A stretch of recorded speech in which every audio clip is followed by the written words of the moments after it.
এক মহিলা আধিকারিকের সঙ্গে দুর্ব্যবহারের অভিযোগ এবং তারপরে মুখ্যমন্ত্রীর নির্দেশে ইস্তফা দেন অখিল গিরি। আজ বিধানসভায় ইস্তফাপত্র দেবেন অখিল গিরি, মুখ্যমন্ত্রীর কাছে ইস্তফাপত্র জমা দেবেন তিনি। এমনটাই কথা রয়েছে। অখিল গিরি রবিবারই কারামন্ত্রীর পদ থেকে ইস্তফার ঘোষণা করেছেন। দলের নির্দেশে মন্ত্রীপদ ছেড়েছেন রামনগরের বিধায়ক, তবে আজকে তিনি ইস্তফাপত্র জমা দেবেন এমনটাই জানা যাচ্ছে। তবে তিনি অনুতপ্ত নন এই বিষয়টাও কিন্তু জানিয়েছেন। তিনি মন্ত্রীপদ থেকে ইস্তফা দিচ্ছেন বলে ঘোষণা করেছেন। এ বিষয়ে বিস্তারিত কথা বলবো। ফোনে রয়েছেন প্রতিনিধি দেবজ্যোতি ঘোষ। দেবজ্যোতি, আজ মন্ত্রীপদ থেকে ইস্তফা দেবেন কারামন্ত্রী অখিল গিরি। গত দুদিন অখিল গিরি একজন মহিলা রেঞ্জ অফিসারের বিরুদ্ধে যে মন্তব্য করছেন তার আচরণে যথেষ্ট ক্ষোভ দিয়ে রাজ্যের মুখ্যমন্ত্রী মমতা বন্দ্যোপাধ্যায় তিনি দলের নেতৃত্বকে নির্দেশ দেন যে অখিল গিরিকে পদত্যাগ করতে হবে রাজ্য মন্ত্রিসভা থেকে। সেই মতোই দলের রাজ্য সভাপতি সুব্রত বক্সী তাকে টেলিফোনে জানিয়ে দেন দলের নির্দেশ, এবং সেই মতোই গতকালই তিনি ইমেল মারফত তিনি পদত্যাগ পত্র পাঠিয়ে দিয়েছেন। এবং আজকে বিধানসভায় ক্যাবিনেট বৈঠক রয়েছে, তার আগে তিনি মুখ্যমন্ত্রীর সঙ্গে দেখা করবেন এবং সেখানে তার পদত্যাগ পত্র দেবেন বলে তিনি জানিয়েছেন। অত্যন্ত গুরুত্বপূর্ণ যে তিনি পদত্যাগ দলের নির্দেশ অনুযায়ী করলেও তিনি বিধায়ক পদ থেকে পদত্যাগ করছেন না, এবং তিনি বলেছেন মুখ্যমন্ত্রী যেভাবে বিবেকবানের কথা বলেছেন সেই বিবেকের ভূমিকায় তাকে দেখা যাবে। অর্থাৎ যেভাবে বন দপ্তরের বিভিন্ন দুর্নীতি সামনে আসছে আগামী দিনেও তাকে তিনি সোচ্চার হবেন এবং যাদের নিয়ে তিনি আন্দোলন করছিলেন তাদের নিয়েও তিনি আন্দোলন করবেন, তাদের পাশে থাকবেন এবং জনপ্রতিনিধি হয়ে যা কাজ করার তিনি করবেন। অর্থাৎ দলের নির্দেশে তিনি মন্ত্রিসভা থেকে পদত্যাগ করছেন, কিন্তু তিনি যেভাবে মহিলা অফিসারের কাছে তাকে ভুল স্বীকার করতে বলা হয়েছিল সেই জায়গাতে তিনি ভুল স্বীকার করবেন না বলে জানিয়ে দিয়েছেন।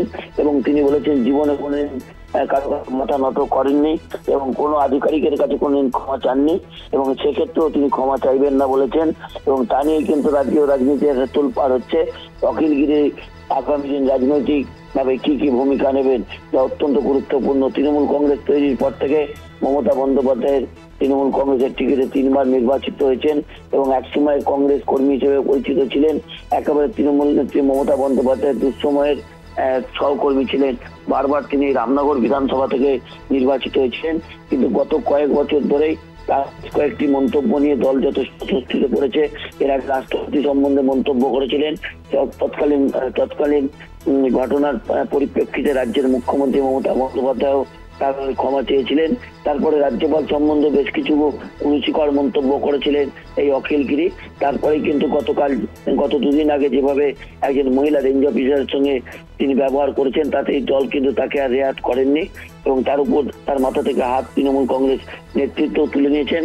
এবং রাজ্যের মুখ্যমন্ত্রী মমতা বন্দ্যোপাধ্যায় একজন মহিলা মুখ্যমন্ত্রী, একজন মহিলাকে যেভাবে অপদস্থ করা হয়েছে তারপরে তিনি কড়া পদক্ষেপ নিলেন এবং কিছুক্ষণ পরেই তিনি বিধানসভায় তার পদত্যাগ পত্র দেবেন বলে জানিয়েছেন। অবশ্যই সেদিকে আমাদের নজর থাকবে। ধন্যবাদ দেবজ্যোতি। কথা বললাম আমাদের বিশেষ প্রতিনিধি দেবজ্যোতি ঘোষের সঙ্গে। আজ বিধানসভায় ইস্তফাপত্র জমা দেবেন অখিল গিরি, তবে তিনি জানিয়ে দিয়েছেন বিধায়ক পদে থাকবেন এবং জনপ্রতিনিধি হিসেবে সাধারণ মানুষের পাশে থাকবেন তিনি, এমনটা কিন্তু জানিয়ে দিয়েছেন। এছাড়া তিনি বলেছেন যে তার কোনো আফসোস নেই, তিনি মুখ্যমন্ত্রীর সঙ্গে কথা বলতে চান না এবং বন দপ্তরের অভিযোগ মুখ্যমন্ত্রী বুঝে নেবেন, এমনটাই কিন্তু প্রতিক্রিয়া দিয়েছেন অখিল গিরি। কি বলেছেন তিনি শোনাব আপনাদের।